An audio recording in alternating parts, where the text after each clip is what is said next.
Ya, ahí inicié la grabación. Listo. Bueno, como habíamos quedado en la clase pasada, habíamos implementado un par de shaders de cámara. El último que hicimos fue, pues habíamos hecho el de sepia y luego hicimos el de invertir los colores. Ahora quiero que miremos otros que son así pues muy sencillos, que están aquí en la presentación pues de clase antes de pasar como al tema siguiente. Y es que, por ejemplo, cuando uno quiere emular la temperatura, algo pues muy sencillo, muy superficial, es que multiplica por un color. Para yo multiplicar por un color, entonces necesitaré que acá pues también serialice un color, ¿cierto? Entonces yo aquí tendría que poner algo así como guión bajo color, digamos color temperatura. Este es tipo color y va a tener un valor por defecto de, digamos, blanco. Entonces este sería el blanco. Este color lo tendré que declarar como un float, es decir, miren que seguimos aplicando lo mismo que hemos hecho ya desde antes. Y este, pues lo podría utilizar acá multiplicando, digamos, esto multiplicado por esto. Y eso es lo que voy a poner. ¿Qué es lo que necesitaría cambiar? Que acá, pues digamos que este, que se llama obtener cámara, no me permite enviar la información del color, él solo me está permitiendo enviar la información de este que yo llamé factor. Entonces voy a modificarlo poniendo acá un color serializado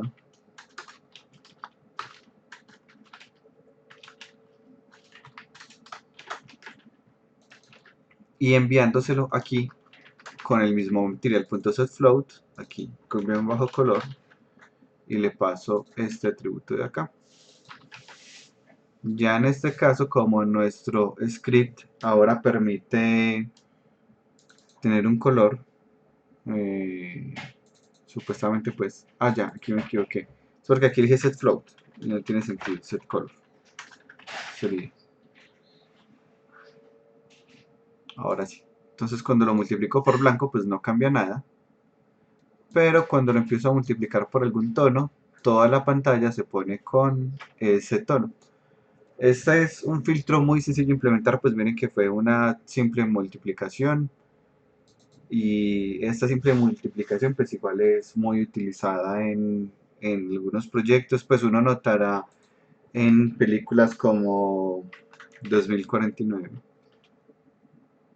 que utilizan de hecho tonos muy naranjados en algunos momentos o unos tonos muy morados, pues dependiendo del lugar donde se encontraba. Y si miramos pues alguna aproximación a esto muy superficial, es una multiplicación de un color para hacer que todo efectivamente se vea más naranjado. Lo mismo en Breaking Bad, cada vez que estaban como hacia el más al sur, pues como para los lados de México, también ponían este filtro pues súper naranjado. Este, miremos pues súper sencillo de implementar.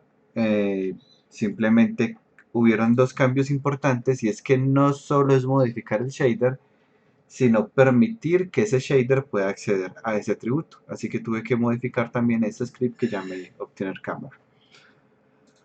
Continuando por acá, hay otros no tan sencillos que la idea es que los prueben implementar y es acceder al HSV. Para acceder al HSV no hay una función propiamente de CG o de HLSL ni GLSL para convertir a HSV. Es decir, si quieren convertir a HSV tendrían que implementarlo.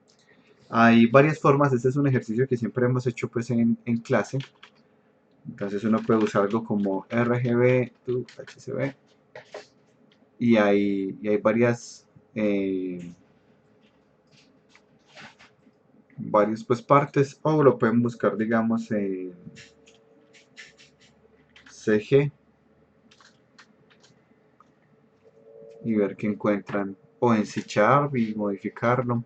Pero bueno, básicamente la conversión es difícil porque es una conversión no lineal. Aquí vemos cómo funciona. Entonces, yo quiero convertir, yo tengo el RGB y quiero convertirlo a HCB. Entonces, lo primero es que tengo que calcular un M, que va a ser el máximo entre el rojo, el verde y el azul. ¿Cómo implementaría un código como este en CG cuando el máximo solo recibe dos valores, no tres, como lo muestran acá? Lo que uno hace es que encuentra el máximo entre RG y el resultado de ese encuentra el máximo entre S y B. Y ese me va a dar M. Acá hay unas posibilidades y es que el máximo haya sido el rojo, que el máximo haya sido el verde o que el máximo haya sido el azul. Dependiendo de eso, la forma en que se calcula H es diferente, porque si el máximo es el rojo, el H se calcula como el verde menos el azul dividido C. Si el M es el G, se calcula como el azul menos el rojo dividido C más 2. Ah, bueno, y aquí no solo esto, sino con el residuo calculado con 6. Y así sucesivamente. M es el mínimo. Si el máximo y el mínimo son iguales, pues de hecho no habría tonalidad. Ya, pues en los otros casos, pues estos son las diferentes aproximaciones. Y acá tenemos luego que este h que acabamos de encontrar se debe multiplicar por 60. Luego acá se encuentran estas otras operaciones de alfa, beta, para poder encontrar este parámetro que llaman C2, que creo que se utiliza más adelante, que ya no me acuerdo en ese momento. Luego por acá está el HCB, este sería el V, sería el máximo entre RGB, que es el mismo M que ya habíamos encontrado. Y para la saturación hay dos posibilidades, que sea 0 o C dividido V, en el caso de que el V no sea 0 y el V ya lo habíamos encontrado en el paso anterior. Entonces pues no son como pues operaciones así que uno diga súper triviales, pero es pues posible realizar. Si miramos acá, ya hay pues de hecho algunos códigos base que puede que les funcionen o no. Ese es, a ver, HCBA RGB. No he probado estos de acá. No sabría pues que también funcionan o no.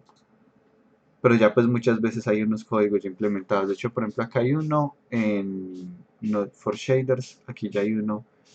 No sé en qué lenguaje estará hecho. Vec 4 no es DSG. Les tocaría como tomar, por ejemplo, este código y convertir todo lo que sea Vec 4 a Float 4, que es como el tipo de datos que nosotros utilizamos.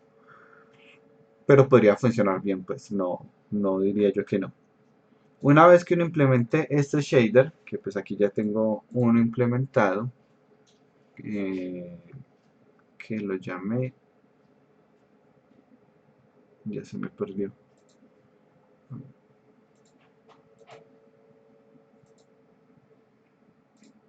Aquí está saturación shader. Voy a ponerle este script a este de acá. Y apagarlo y volverlo a prender. Entonces miremos, esta de saturación ya tiene aquí la parte de haber convertido de un método que creé para convertir, de hecho pues aquí está el que yo utilicé, para yo convertir de HCB a RGB, y tengo uno para convertir de RGB a HCB. Entonces la idea es que cuando vamos a crear unos métodos para que nos quede más organizados, los vamos a hacer utilizando el inline. El inline es como si no estuviéramos creando realmente un método, sino que el inline es, cuando él vea este código de acá, va a reemplazar este código por todo este código de acá. Es realmente lo que está pasando cuando uno escribe el inline. Entonces aquí cree esta función y en el método y en el frag lo que hago es llamarla. Esta función recibe un float 3 y eso es lo que le estoy pasando acá. Bueno, yo le estoy pasando un float 4 y le toca hacer el casting implícito. Hagámoslo acá un poquito mejor para editar eso. Pues uno intentar editar los cast implícitos, entonces pongámoslo aquí el RGB. Entonces aquí saca el RGB. Del RGB lo convierte al HCB y el HCB pues nos va a quedar en el HCB.R me queda el H, que es el H, la tonalidad. Antes de pasar a esta parte de acá, pues de hecho creo que tiene más sentido explicar primero en qué consiste el HCB. Que asumí que todos lo entienden bien, pero por si acaso pues es mejor pasar acá. ¿Cuál es el problema del RGB? El problema del RGB es que no es coherente con lo que nosotros percibimos como el color. Por ejemplo, nosotros si nos preguntan de qué color es esta camiseta, seguramente todos digamos que es una camiseta verde. Pero cuando le preguntamos al computador qué color es esta camiseta, él va a decir, esta es una camiseta que aquí, por ejemplo, pues pareciera ser verde, tiene un verde muy alto, pero acá en este punto tiene apenas 45 de verde, o sea que aquí no es una camiseta verde, aquí es una camiseta negra. Eh, por ejemplo, aquí nos puede decir que es una camiseta casi azul, porque, perdón, casi tiene rojo y verde, se me olvida que combinan con el rojo y el verde, casi anaranjado, Amarillo. es amarillo, listo. Entonces, casi amarillo. Y por acá tiene mucho azul, de hecho aquí también tiene mucho azul. Entonces para el computador interpretar eso con una camiseta verde no es fácil porque efectivamente tiene un montón de colores que van variando. Pero qué tal si no miráramos esta imagen en RGB sino en HCB, el resultado va a ser muy diferente. Por un momento, está el nochero. En, bueno, continuando por acá. Mientras que si miramos esta imagen en, en HCB va a ser diferente. Digamos voy a tomar este color de acá y voy a tomar este color de acá y voy a tomar este color de acá. Y miremos que en HCB, bueno aquí es en HCL, vamos, ya, el cable largo, perdón un momentico, no me muero.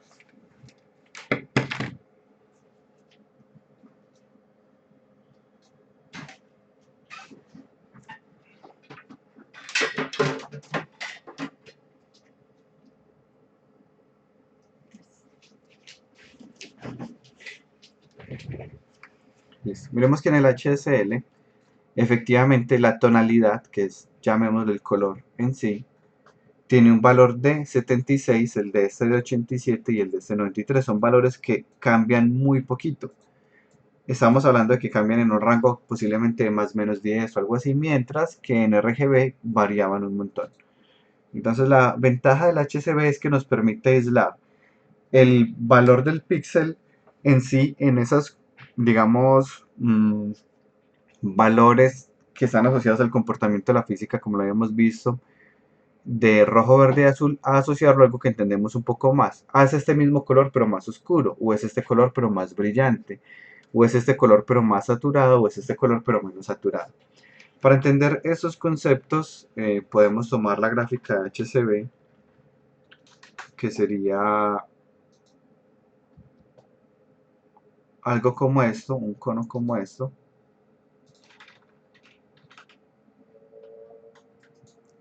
en donde cualquier color, digamos un color morado, yo puedo tener una versión de él más saturada, que es un morado más fuerte, o un morado menos saturado, que es un morado más pálido, por así decirlo.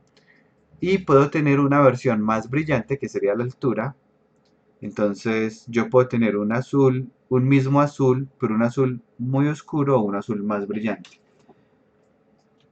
Alguno, a ver, porque dependiendo de la respuesta a la siguiente pregunta, hago más ejemplos o no. De pronto, para alguien no es completamente claro cómo funciona el HCB.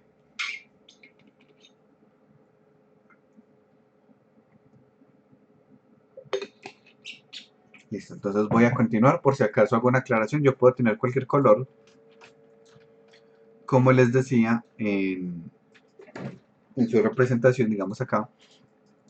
Y ese mismo color, pues yo le podré mover la saturación. Cuando la saturación es cero, tengo escala de grises. Y cuando la iluminación es cero, el valor desaparece. Pues cuando no hay iluminación, el valor simplemente es completamente negro. Continuando por acá, entonces voy a aprovechar que ya tengo aquí un código que me permite acceder al RGB. Y aquí voy a multiplicar por factor, que es, bueno, no, aquí tengo A, aquí tengo otro obtener cámara que envía SA, que es este de acá.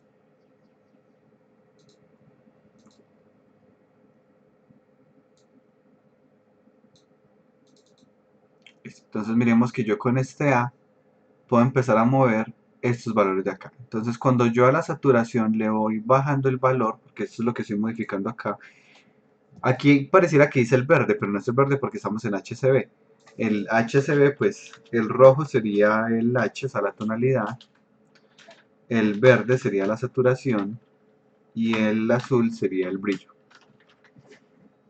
Cuando yo le bajo la saturación, ¿qué pasa? Que todo se acerca a escala de grises, que es lo que pasa aquí. Y cuando yo empiezo a subir la saturación, pues todo vuelve, está muy sensible este slider, todo vuelve al color original. Digamos, aquí estoy en la mitad de saturación, aquí estoy en la saturación original, o inclusive puedo hacerlo más saturado. Digamos algo como esto. Miremos cómo era originalmente. Originalmente era así, y así se vería más saturado. Normalmente en los proyectos que yo trabajo, pues de hecho la saturación es uno de los parámetros que yo modifico. Continuemos por acá. Voy a hacer aquí otro ejemplo, ya no modificando la saturación, sino modificando el brillo. Entonces, este de acá. Cuando modifico el brillo, pues ahí estoy diciendo que me aumenta el brillo en 1.35. Yo podría decir, por ejemplo, que me la multiplique, no sé, en 0.5 y se vería todo más oscuro, o en 2 y se vería pues todo mucho más brillante. El brillo también es otro que yo modifico, pero normalmente lo hago con operaciones no lineales. Continuando por acá, miremos qué pasa si hago lo mismo, pero con la saturación. Y lo que va a pasar cuando muevo la saturación es que se van a empezar a hacer unos desfases de tonos. Entonces yo aquí desfasé todos los tonos para... Ah, bueno, no, pero aquí tiene más sentido que sea aún más igual para desfasar los tonos. Entonces aquí desplacé todos los tonos un poquito para la derecha. O desfaso los tonos un poquito más para allá, un poquito más para acá, ¿cierto? Son los diferentes como movimientos que puedo hacer hasta que pues le sume uno y otra vez vuelve y me dé el mismo valor. Pero entonces pues ya sabemos que podemos desfasar los tonos de la imagen, y lo que está pasando internamente es que, digamos, este color que estaba en esta posición, cuando lo desfaso pues se movió a esta y luego se movió a esta. Es más o menos como lo que estaría pasando. En el caso, digamos, correcto, tendríamos que validar si es mayor a 1 lo que lo voy a sumar, pues que ya empiece a devolverse, porque esto es un círculo. Ya aquí está entonces mi conversión. Noten que yo lo vuelvo a convertir. Si yo no lo volviera a convertir, si yo tomara el HCB y lo mostrara a la salida, veríamos algo que no es fácil de entender. Aquí ya es diferente porque esto es un float 3, es un diferente float 4. Retorné esto como 1. Y así es como se vería el HCB. ¿Por qué lo vemos tan extraño? Porque pues nuestro ojo no ve en HCB, nuestro ojo ve en RGB. Aunque conceptualmente sea más claro, pues el HCB, el RGB finalmente es lo que nosotros interpretamos, y cuando vemos algo en HCB pues no se entiende muy bien qué es lo que está pasando. Para hacer aquí más claro voy a hacer algo que es esto. Voy a mostrar solo la, la tonalidad. Entonces así es como sería la tonalidad. Por ejemplo, este cubo que se ve blanco es porque resulta que el cero, perdón, el rojo está en el extremo más allá de la tonalidad, está cerca del 360. Bueno, también está cerca del cero, pues pero está cerca del 360. Entonces la chaqueta y este cubo se ven blancos, mientras que el color de piel de ella es un rojo, pero ya está en el otro lado, o sea que es un rojo más cerquita a cero, aquí se pone en cero. Y así pues vamos viendo las conversiones. Supongamos que ahora quiero ver solo la saturación. Entonces, ¿qué pasa? Este cubo es muy saturado, por eso se ve tan brillante acá. Mientras que el pantalón es muy poco saturado, la chaqueta es más o menos saturada, los ojos son muy saturados, y por acá ya miremos el último, sería el brillo, que de hecho es similar a la escala de grises. Nosotros igual podemos filtrar, igual que lo hemos hecho. Entonces yo podría haber dicho algo así como bueno, si la saturación es alta, alta va a ser digamos mayor a 0.8, lo que voy a hacer es que pues voy a aumentar aún más la saturación por igual 1.25. De lo contrario, voy a disminuir la saturación 0.75, y ya, bueno, vuelvo y convierto acá como había hecho. Digo, ahí estarías contrastando más. Sí, estoy diciendo lo que esté saturado, satúrelo más y lo que esté poquito saturado, desatúrelo inclusive más. Esto ya sobra esta compresión de acá. Y miremos aquí este shader. Sí, no, de hecho ya está. Se está de acá. Entonces miremos que por ejemplo esto me quedó menos saturado, pero el cubo que estaba más saturado, pues de hecho está inclusive más saturado. Supongamos que voy a poner ese umbral más bajito, desde 0.5 lo resalta, entonces aquí también me resaltó la chaqueta, mientras que todo lo demás lo estaba saturando. Voy a ponerlo aquí súper exagerado, para que se note más. Entonces aquí está, todo lo que cumpla, que ya era saturado, se termina de saturar, como en este caso los ojos y la chaqueta, que están mucho más saturados, o bueno, dicho los como aretes también, y todo lo demás se ve mucho menos saturado. Esto pues digamos que uno inclusive podría manejar diferentes cámaras para diferentes objetos y con base en eso resaltar unos más que otros, pero bueno, ya son pues como muchas posibilidades de lo tanto que se puede hacer con shaders. Aquí termina la parte del HCB, voy a cambiar de tema. ¿Alguna pregunta antes de que cambie de tema?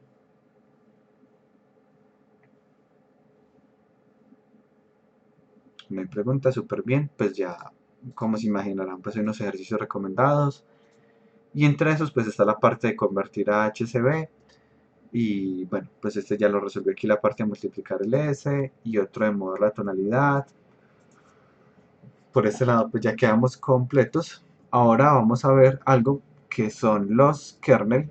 Los kernel son la operación que nos va a permitir hacer un análisis diferente al que hemos hecho, porque resulta que hasta ahora solo hemos hecho operaciones píxel a píxel o bueno, texel a texel. Y es que cada texel, digamos, le resta un valor, o a cada texel se le multiplica un valor. Pero, ¿qué pasa cuando yo necesito que el texel de salida dependa de un grupo de texels de la entrada? Para eso hay unas operaciones que se llaman, hay una operación, perdón, que se llama la convolución y es la que nos va a permitir hacer un análisis de un vecindario para calcular un único píxel de salida. De hecho, pues este tema hace parte de los temas de visión artificial, solo que acá lo vamos a necesitar y hay una particularidad adicional, pues algo un poco más difícil, y es que no hay propiamente una función para implementar shaders en CG y uno mismo debe hacerlas. Pues de hecho en CG vamos a notar que hay muchas operaciones no hechas y uno les toca hacerlas, pues es básicamente un lenguaje como muy base y ya uno empieza a modificar de ahí para arriba. Entonces primero vamos a entender la matemática detrás de la operación que se llama convolución. Miremos entonces convolution en Google que nos muestra y nos va a mostrar que es una doble integral, eh, bueno, o una doble sumatoria, da lo mismo, porque sumatoria es lo mismo que integral, entre una función h y otra función f. Primero quiero que entendamos como el concepto de lo que vamos a hacer acá. Entonces, cuando yo tengo una cajita negra,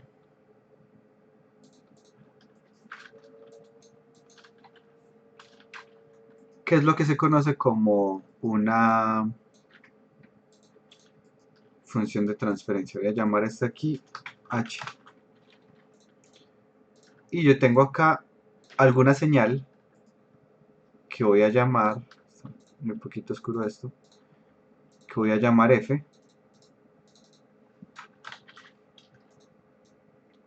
Y resulta que cuando esta señal, que es un círculo, pasa por esta cajita, pasa algo, digamos que quedó como un cuadro. Y esto es una función que se llama g. Aquí estamos hablando pues en términos de teoría de señales, pues de forma muy general.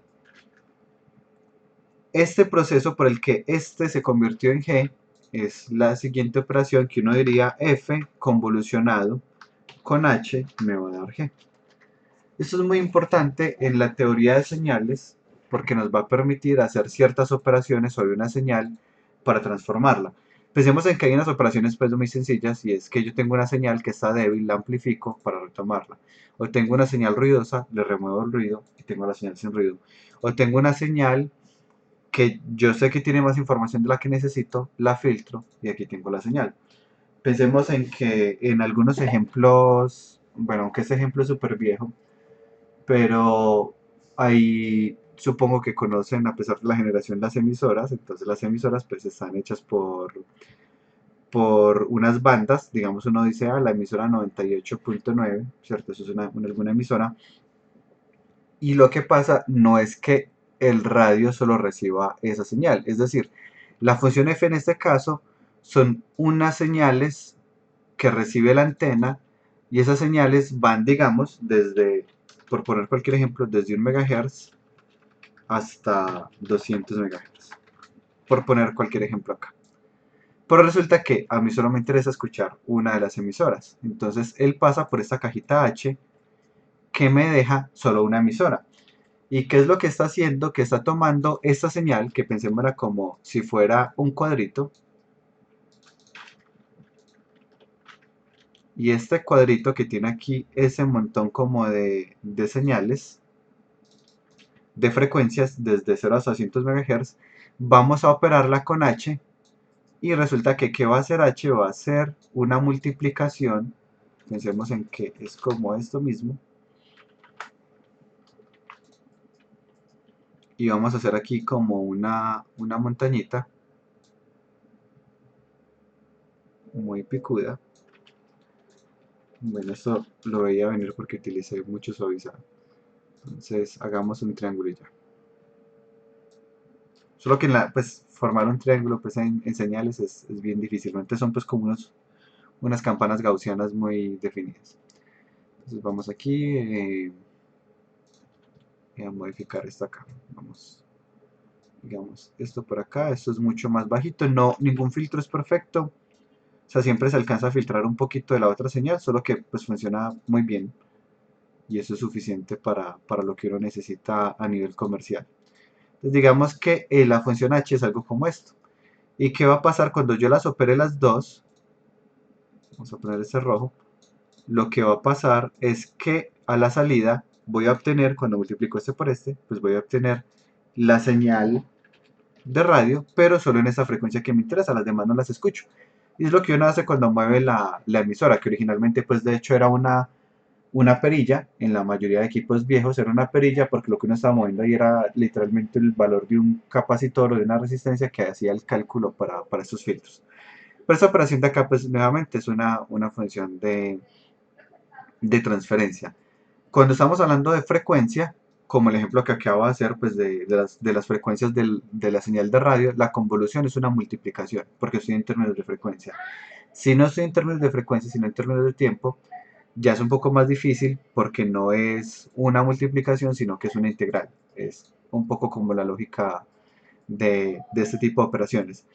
Esto no solo se utiliza directamente, sino que también se utiliza en la operación inversa. Es muy común, sobre todo en el tratamiento de señales. Digamos que esta es la señal que yo tuve y yo conozco la función de transferencia que es esta. Yo quiero recuperar la señal original. Es bien utilizado, por ejemplo, en visión artificial. Abramos la página del curso.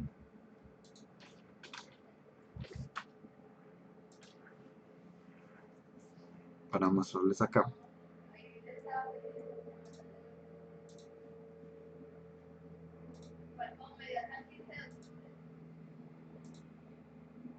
Creo que estará por acá. Aquí está. Este es un ejemplo de convolución inversa. Resulta que esta es la imagen que le llegó a uno. Pues cierto, lo que vio la cámara es esto de acá. Y leer aquí la placa es muy difícil, si no es que imposible. Pero entonces, esto que yo recibí es G, la imagen movida. ¿Y qué le pasó? Eso era una imagen original que pasó por una función de transferencia, que en este caso fue una distorsión por movimiento, y eso fue lo que me llegó. Pero entonces yo puedo hacer también lo opuesto. Yo puedo tomar esa función, aplicarle la convolución inversa y regresar a la imagen original. Y fue lo que pasó acá. En este caso, yo sé que la función de transferencia o esa distorsión fue una flechita diagonal hacia arriba. Le hago la convolución inversa con eso y obtengo la original. Es más o menos como esto se utiliza para recuperar imágenes, para reducir el ruido, etcétera, etcétera. Es decir, que la convolución es una operación muy poderosa, muy utilizada en procesamiento de señales y que de hecho pues a mí nos va a permitir hacer operaciones con nuestras imágenes para aplicarle ciertos tipos de filtros. Este es el concepto. Voy a pasar ahora a la parte un poco más técnica. ¿Alguna duda del concepto antes de continuar?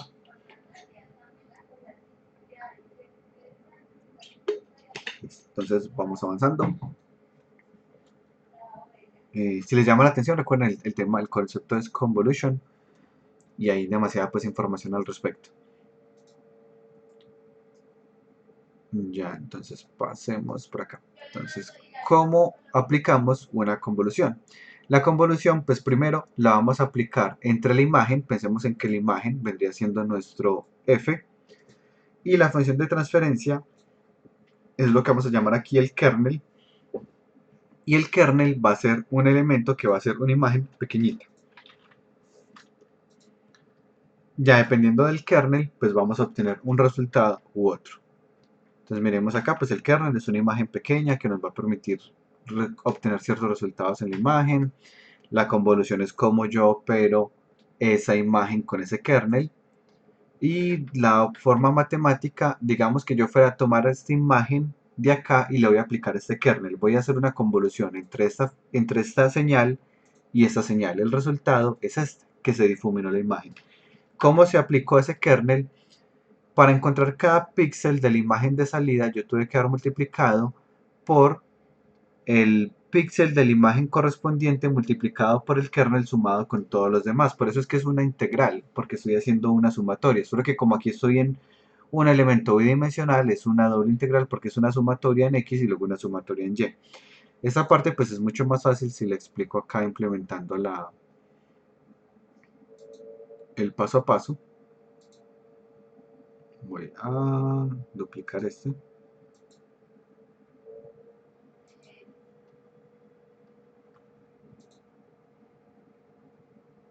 Para hacer estas imágenes,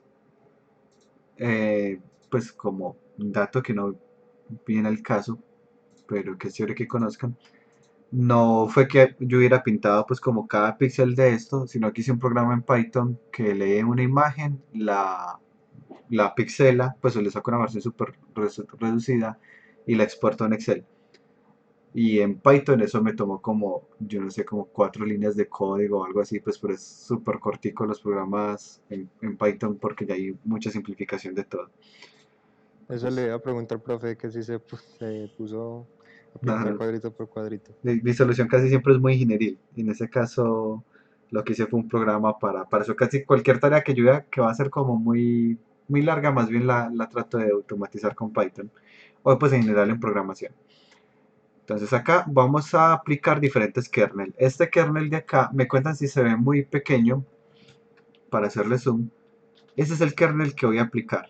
0.11, 0.11, 0.11, 0.11. Y esta pues es la imagen original y esta es la imagen de salida. Entonces es una operación bien larga porque tengo que hacerla. Voy a implementar acá desde cero para que la veamos. Para calcular, voy a poner aquí, voy a dañar esa fórmula, voy a poner aquí esto vacío. Para yo calcular este píxel de acá que estoy señalando en este momento, voy a necesitar no solo este píxel de acá, es decir, como lo hacíamos originalmente, para calcular este píxel utilizaba este. Es que este píxel es más brillante que este. Estoy tomando este valor y sumándole un punto 2, listo. O le estoy cambiando el contraste, entonces este píxel multiplicado por otro valor, listo. Pero ahora estoy diciendo que quiero hacer un análisis del vecindario. Entonces necesito analizar todos estos píxeles, este vecindario, para calcular solo este de acá. Entonces este píxel de acá, que acabo de señalar aquí con estos bordes, va a depender de estos de acá. Así como, por ejemplo, este de acá,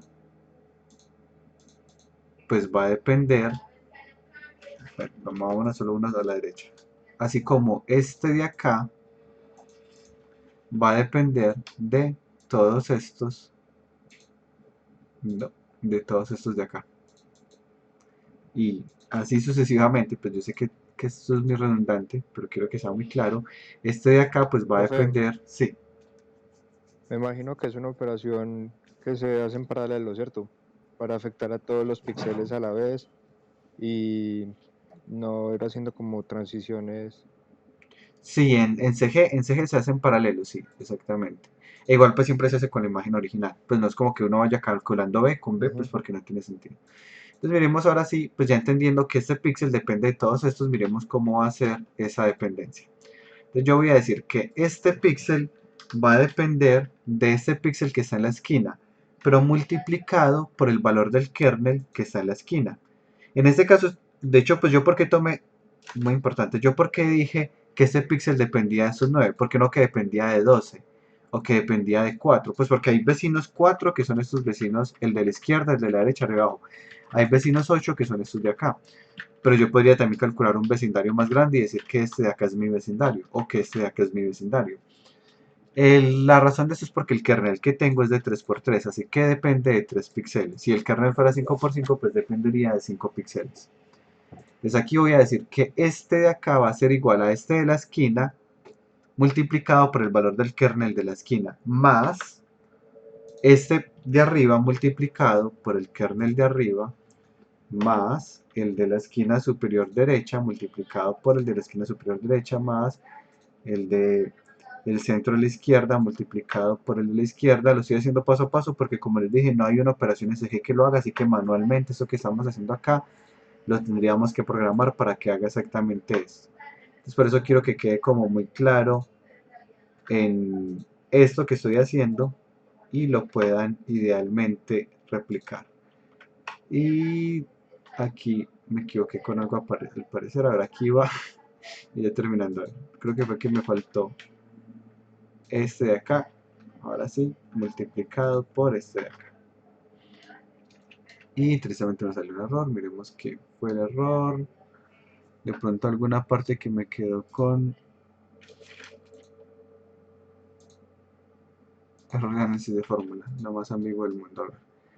Este por este, más este por este.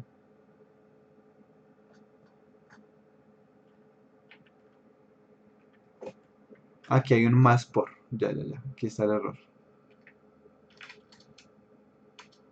Listo, ahora sí. Y medio, bueno, 1255. Ahora necesito mover esa operación para la derecha. Aquí pues uno en Excel puede arrastrar las fórmulas, ¿cierto? Pero acá hay un error. Porque claro, yo necesito desplazarme, necesito que esto ya se calcule con estos píxeles de acá. Esto está bien. Así como necesito que estos se calculen con estos de acá. Esto está bien. Pero el problema es que el kernel también se movió. Entonces si miramos, el kernel ya está tratando de buscar un kernel por acá a la derecha que no existe. Así que necesito bloquear las casillas. Que son la segunda. Pues puse siempre en el segundo la del kernel para que me quedara más fácil. Lo bloqueo con F4 para los que no son familiarizados con Excel. Y ahora sí arrastro la fórmula. Y arrastro la fórmula por acá. Y lo que obtuve fue una versión difuminada de esta imagen de acá. Miremos ahora, tratemos de entender por qué el resultado de aplicar este kernel fue una versión difuminada de esta imagen. Vamos a analizar esta partecita de acá. Resulta que el kernel que yo estoy aplicando es un kernel que se encarga de hacer el promedio. Miremos, mi kernel es 0.11, pero 0.11 es lo mismo que un noveno. Entonces yo estoy multiplicando, digamos, este píxel de acá por 1 y dividiéndolo por 9, más este multiplicado por 9 por 9. Al final, ¿qué estoy pasando? Estoy sumando, es lo mismo que multiplicar todos por 1, sacando factor común un noveno, y irlo sobre 9. Y son 9 datos que estoy haciendo, estoy calculando el promedio. Entonces, cuando yo sumo y los divido sobre 9, calculo el promedio. Pero todo eso fue para poder poner solo el valor de este del centro. Entonces, ¿qué va a pasar? Que resulta que cuando yo promedio este 255 con este 102, este va a ser un poquito más oscuro. Pero luego este vuelve y lo hace un poquito más brillante y se vuelve y lo hace más oscuro. Y lo que va a pasar es que este píxel de acá ya no va a ser un 255, sino que va a ser un intermedio, un promedio de todos estos de acá. Posiblemente ya no sea 255, sino digamos un 240, 230 o algo así. De hecho, lo podemos mirar acá. Ese que originalmente era un 255 se convirtió en un 119. Y el de más a la derecha se convirtió en un 150 y algo. Entonces aquí lo estoy difuminando. Este tipo de difuminado es muy brusco, ya que afecta a todos los píxeles de la misma forma. Entonces lo que se sugiere es que para difuminar no se utilice el promedio, sino que se utilice un filtro gaussiano, como este de acá. Entonces un filtro gaussiano, o pues un Gaussian kernel, de hecho cuando uno mira en Photoshop, uno cuando va a aplicar el blur, dice blur y dice Gaussian blur, el Gaussian blur normalmente funciona mejor. Entonces es como pensar en multiplicar por esta campanita y le estoy dando más importancia a los píxeles que están en el centro y menos a los que están a los alrededores. Entonces, este es un Gaussian kernel de 3x3, uno de 5x5, uno de 7x7. Normalmente cuando uno trabaja en programación gráfica en shaders, normalmente se limita a programar kernels de 3x3, pero a veces se utiliza algunos de 5x5. Pues ya por temas pues como optimización esto es mucho más pesado, pero difumina más. Entonces son como unas por otras.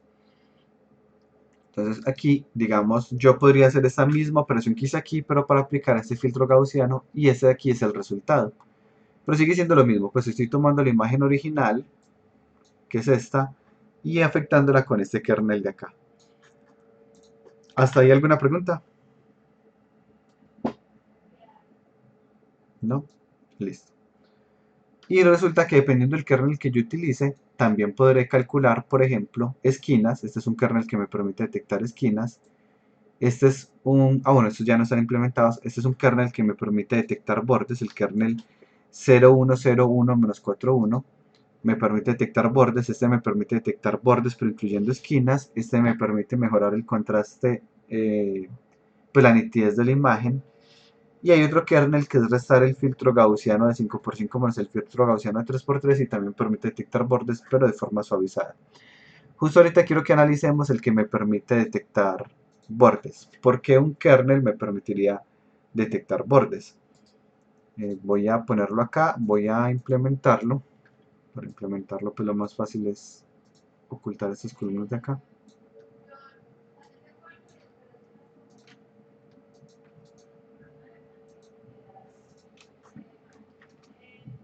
Me fui más paralelo aquí. Listo. Entonces miremos este de acá. Otra vez, mismos proceso, esquina superior derecha multiplicada por, perdón, esquina superior izquierda multiplicada por esquina superior izquierda, arriba multiplicado por arriba, y todos los voy conectando con un más.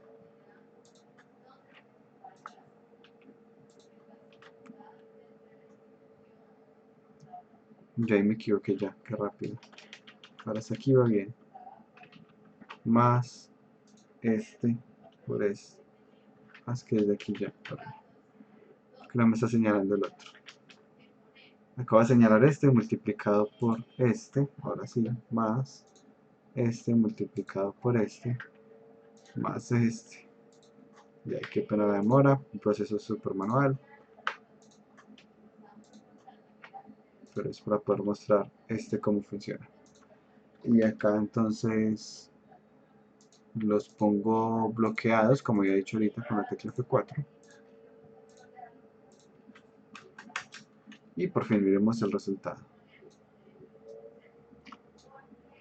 Y acá está. Efectivamente, este es un kernel que me permite detectar bordes. Y como yo detecto bordes, pues ya yo puedo hacer pues lo que sea con esos bordes. De hecho, acá en el de los kernel,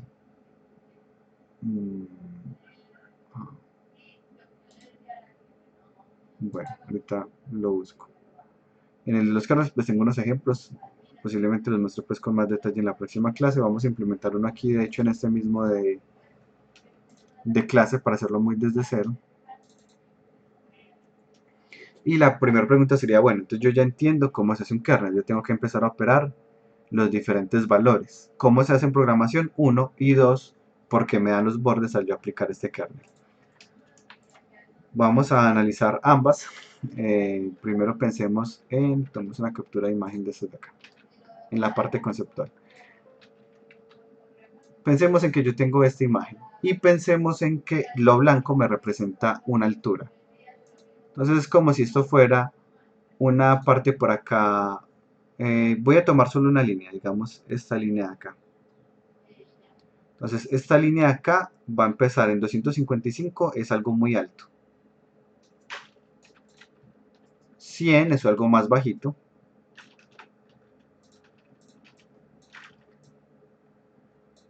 El va hasta 100 desde acá hasta acá.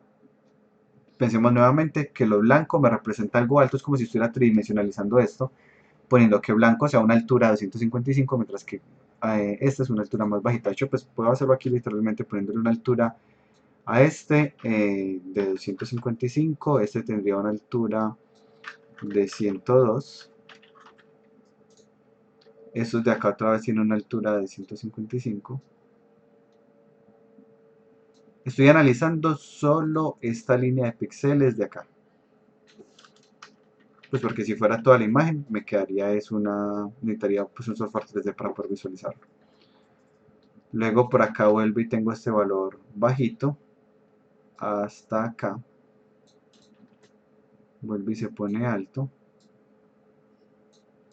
Otra vez valor bajito. Y terminamos con una parte alta. Entonces cuando yo analizo solo esta línea de píxeles, en cuanto a la altura es como si me diera esto de acá. ¿Qué es un borde entonces? Un borde va a ser un cambio brusco. Esto de aquí en esta transición desde acá hasta acá, esto es un borde. Este otro cambio brusco es un borde, este cambio brusco es un borde. Y de hecho si pensamos en la vista humana, es así como lo detectamos. Yo miro por ejemplo, no sé, yo a mi izquierda tengo un tablero y yo veo que ese tablero tiene un borde porque hay un cambio muy brusco de color entre el marco del tablero que es madera y la pared que es blanco. Hay un cambio brusco se interpreta como un borde. No solo eso, sino que pues el ojo humano aprovecha que tiene la capacidad estereoscópica y algo puede ser del mismo color, igual es capaz de detectarlo como un borde porque hay un cambio brusco de profundidad. Entonces yo aquí veo el marco de mi puerta y cuando miro al fondo yo sé que hay un borde, pero es porque hay un cambio de profundidad entre el marco de mi puerta y la pared que está al fondo. Eso es un borde es un cambio brusco, sea de color o sea de profundidad, en el caso del ojo humano que detecta profundidad. El ojo humano está hecho para resaltar los bordes más de lo que realmente ocurre. Cuando uno mira un objeto y le toma una foto y uno lo mira y no lo ve igual, porque en la foto pues los bordes no se resaltaron de la misma forma que los humanos lo estaban haciendo, pero es porque los humanos pues hace esa operación para temas de autocuidado, pues de uno evitar chocarse con los bordes de las cosas, pues lo resalta para que uno evite hacerse daño, porque está resaltando pues esa figura. Miremos ahora, entonces ya sé que yo lo que necesito detectar de esta forma de acá son los cambios bruscos. ¿Qué operación matemática me permite detectar los cambios? Y eso viene siendo la derivada. Una derivada es una operación matemática que me permite analizar los cambios. Cuando yo miro cómo cambia la posición, que en otras palabras estoy derivando la posición, lo que obtengo es la velocidad. Y si yo miro cómo cambia la posición, pues estoy encontrando la aceleración. Pues la operación matemática que me permite encontrar cambios es una derivada. Y resulta que una derivada, pues que a veces nos parece muy compleja, pero una derivada no es más que una resta. Si yo quiero derivar, por ejemplo, la velocidad, que es la derivada de la posición respecto al tiempo, es lo mismo que una resta en donde yo diga, bueno, yo sé cuál era la posición 2, yo sé cuál es la posición 1, y esto voy a dividirlo sobre un delta del tiempo, pues delta es un triangulito,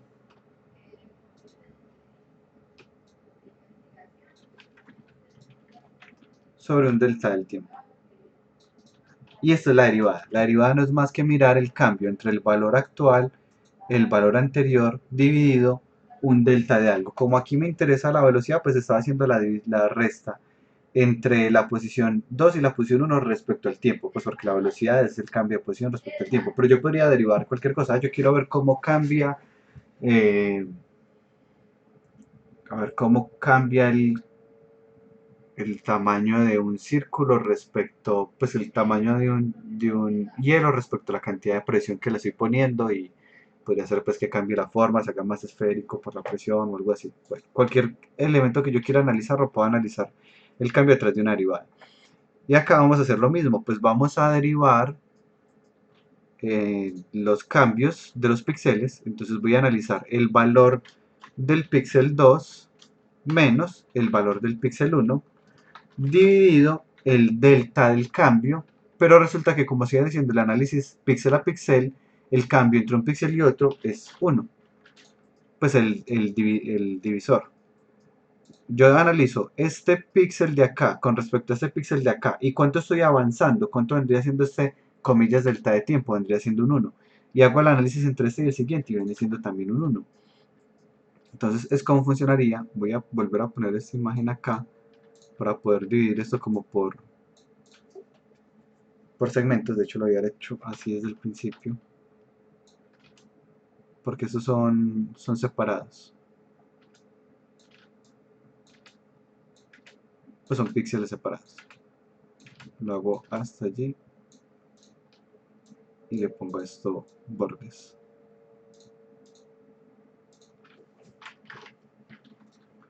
Entonces, como sigue haciendo el análisis de cada uno, pues el divisor es 1. Entonces voy a hacer el análisis de esta resta. Entonces miremos acá.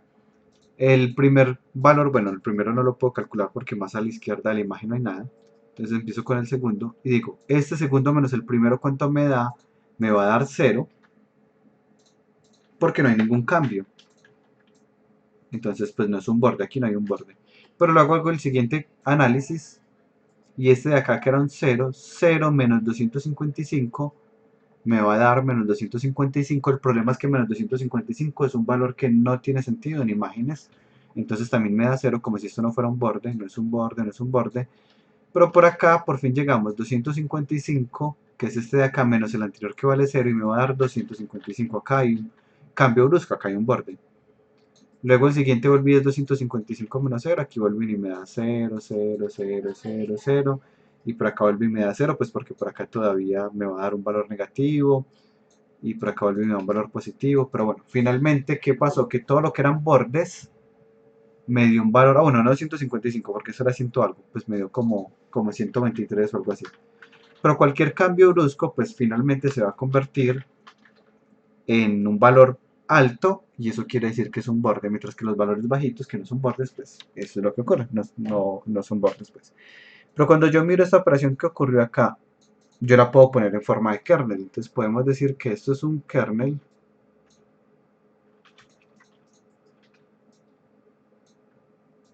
he hecho esto mucho más pequeño.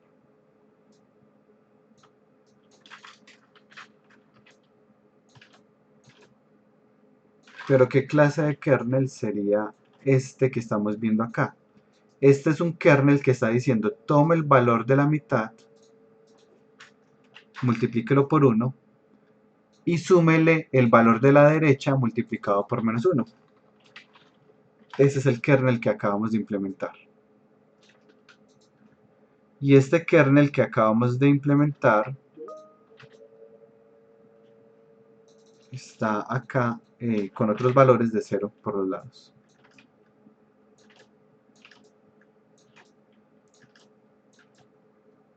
Ese es el kernel que nos permitió detectar estos bordes acá a la derecha. Y de hecho, pues aquí podría hacerlo. O sea, yo aquí podría haberle puesto, digamos, solo 1, menos 1, 0, 0, 0, 0, 0, 0. Y miremos qué pasó. Solo encontré los bordes, pero solo encontré los bordes mirando desde un lado para el otro. ¿Qué pasó con los bordes del otro lado? No me dieron porque me daban valores negativos. Pero entonces, ¿qué tal si yo lo hago al revés? Ya le digo es B1 menos B2. Y ya hago el análisis es de derecha a izquierda. Entonces ya sí digo, cuando me dé 200, y analizando de izquierda a derecha, sí me va a dar un cambio de 0 menos 250, perdón, de 255 menos 0, porque no estoy tomando el siguiente menos el anterior, sino el anterior menos el siguiente. 255 menos 0, aquí sí me lo va a detectar. Y ese sería un kernel diferente. Ese sería un kernel en el que el menos 1 estaría aquí y el 0 estaría aquí. Y es un kernel que me va a permitir detectar los otros bordes. Mirenlo acá. Y ya me permitió detectar los otros bordes, pero del otro lado. Pero entonces, ¿qué tal si yo digo, bueno, aplico un kernel y luego el otro? O mejor aún, aplico una suma de los dos kernels. Entonces voy a sumar este kernel con este kernel y el resultado 1 más 1, 2. 0 más menos 1, menos 1. Menos 1 más 0, menos 1. O sea que este de acá también se convierte en un menos 1. Y cuando yo aplico este kernel, que es la suma de dos kernels, aquí tengo que poner un 2, aquí un menos 1. Y efectivamente ya tengo los bordes de izquierda y los de derecha. Pero yo podría hacer el mismo análisis en vertical. Yo quiero encontrar los bordes de arriba hacia abajo. Entonces yo puedo poner aquí un menos 1 y acá un 0. Y se lo voy a sumar también a este de acá. Y asimismo voy a poner este de acá y voy a sumarlos todos. ¿Y cuál es el resultado? Como en el centro hay 4 unos, este me va a dar un 4. Y en la parte como de la cruz que se forma, me va a dar todos menos 1. Y miremos entonces qué pasa cuando yo aplico este kernel. Le voy a poner aquí un 4 menos 1 menos 1. Y acá efectivamente ya pude detectar todos los bordes. Pero resulta que lo que hice fue derivar hacia la derecha, derivar hacia la izquierda, derivar para arriba y derivar para abajo. Y finalmente esto me permitió detectar los bordes. A mí esto pues me llama mucho la atención en lo personal porque estamos aplicando un concepto matemático como la derivada para hacer algo completamente visual como lo es el detectar bordes. Hasta acá llegamos hoy. En la próxima clase lo que veríamos es cómo se implementa el kernel. Sin embargo, pues van a ver que es muy manual. Acá de entrada pues se los dejo por si lo quieren revisar. Es que yo puedo modificar el V. Entonces cuando yo en el V le resto menos el tamaño del texto, le estoy analizando el de la izquierda. Y si le sumo uno, pues estoy analizando el de la derecha. Realmente es un proceso supremamente manual para hacer estas operaciones. Ya lo que pueden hacer para automatizarlo un poco es crear funciones que lo hagan con ciclo for, que es lo que hago yo. Gracias a todos por asistir. Eso sería todo por hoy. Las preguntas que tengan me las van haciendo por los respectivos canales. Me voy despidiendo es porque tengo ya una tutoría. Y muy importante, recuerden reservar tutorías cuando tengan dudas. Hay muy poquitos de ustedes que han reservado tutorías y la idea pues es obviamente aprovechar esos espacios para avanzar en el proyecto. Gracias a todos, hasta luego.